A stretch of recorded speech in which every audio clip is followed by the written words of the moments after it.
Hey everybody, the captain here. I'm going to move this. Got a video request. And again, you video request, asshole consulting, blah, blah, blah. You know, all right. Ray writes, how much for a video where you are hypothetically consulting as an asshole to fix what ails the U.S.? What changes might you suggest? Your changes could be in any area example. For example, government spending, tax collection, the poor, healthcare, constitutional amendments, race relations, immigration, global conflict, revolution, or anything else you think requires fixing. That is going to be too long of a video that you don't have enough money to figure. But I put together a list that was kind of the top 25 or whatever.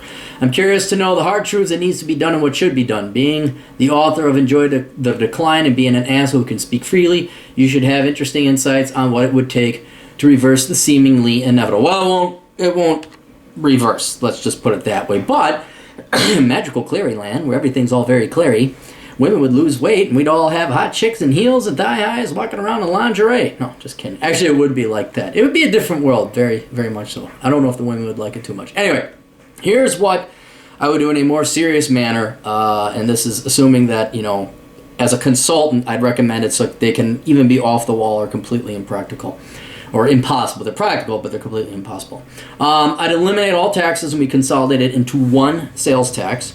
That's probably the most important thing we could do because it makes taxes easier to collect.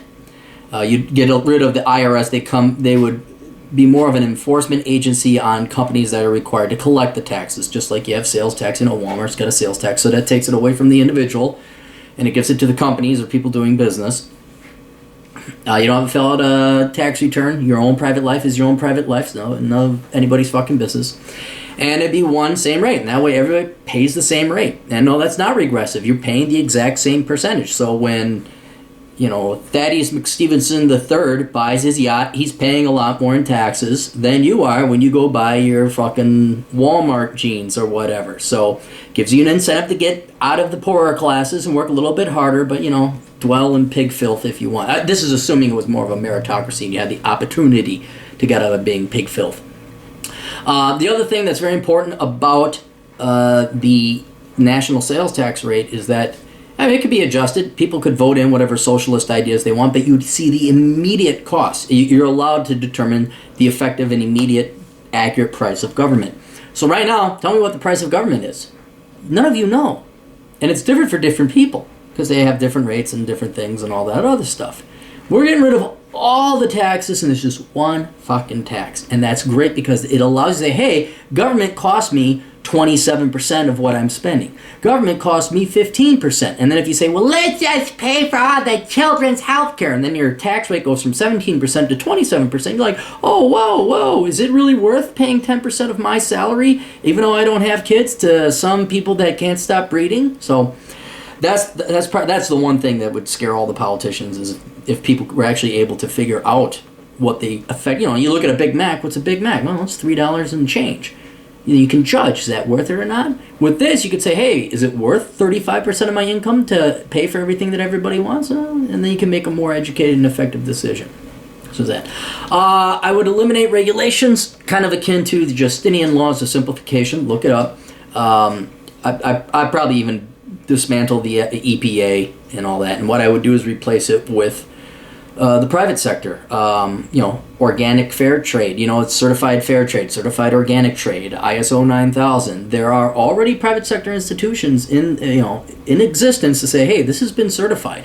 It would take a while for that to build up, but it would, and people would, you know, let the market handle that. We don't need the government doing it. If you eat Bob's Burgers and you get sick, now you know not to eat at Bob's Burgers anymore. We got Yelp, we got all this other stuff. We don't need government regulatory agencies doing that. I'd eliminate the public schools and replace them with vouchers. We'd give vouchers, although this would probably be on the state level. We'd give vouchers to everybody, a certain amount. You get a fixed amount. There you go. Don't care if you make $1 billion. Don't care if you make $0, what your parents are.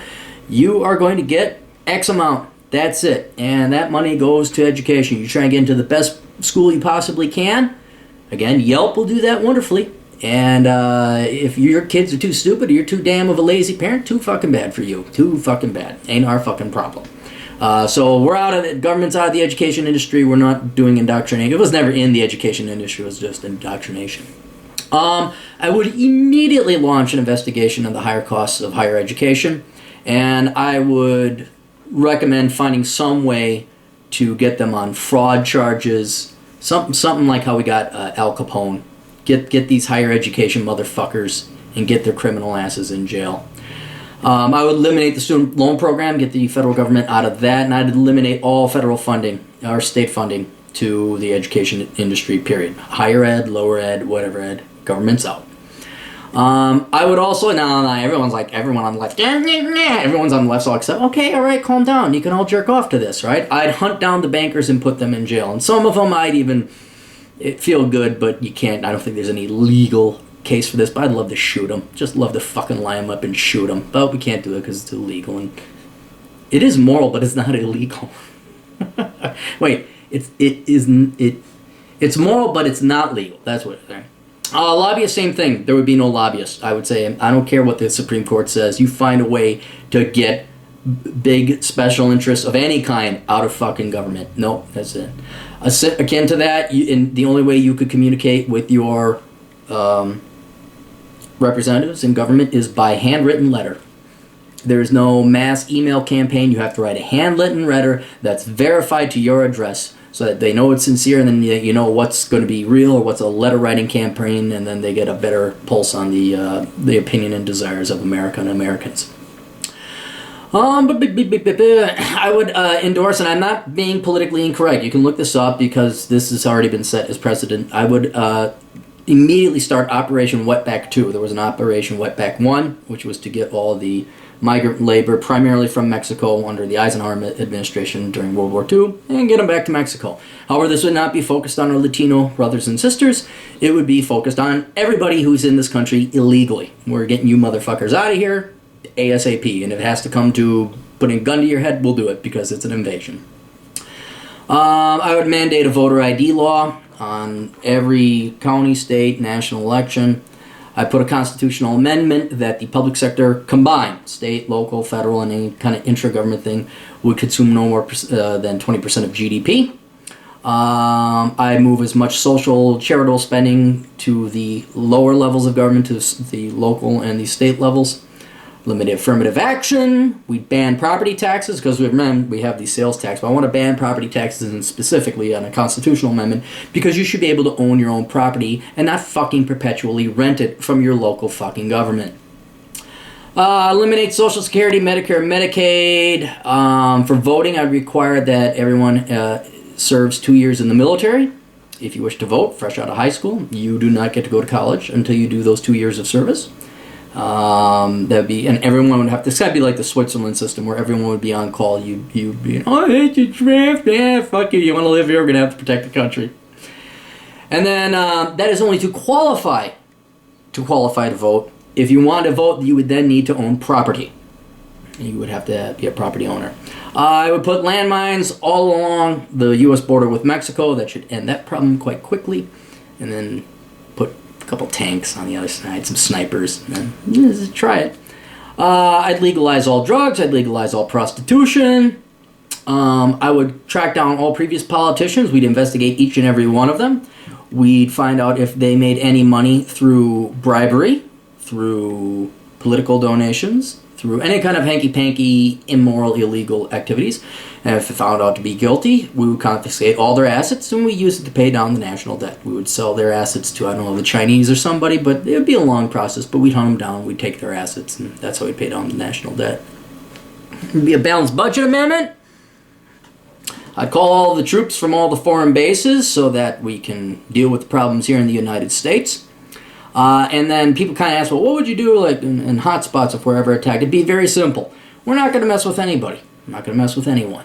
But if we're messed with, we'll do an investigation. We're going to find out where these people came from. And we're either going to take over that country in a very mean manner, or we're just going to nuke it. And I think that'll be a one-time event. The first country that tries it, the first group that tries it, they go ahead, do it. We nuke that town where they're from, or we take over that country. I don't think anyone's going to do it again. I think we'll save a lot of U.S. troops that way, because that's how we kind of that's how we kind of resolved World War II. If you think about it, if the Chinese or the Japanese attacked, we just nuked them, I think it would have saved a lot of lives. No, we can't use nuclear weapons. I think we can. It'd be interesting and very sparkly and pretty. I would demand China allow the yuan to free flow, the free exchange of the yuan. There's no more controlling them. If they don't, we put tariffs on them immediately. That would make you Democrats happy. Although I know that economic explanation is probably not beyond you, but it would help. You guys would like it. I would have a beer with Vladimir Putin and look towards an American-Russian alliance. I know some of that irks some of you, but I think Russia and America probably has a lot more in common than you realize. And then, finally, I would ban all flights from countries that have an Ebola outbreak. And that's it. That's what the captain would do if he was a consultant or a president or whatever else have you. None of it's going to happen, but it's nice to dream, isn't it? Toodles.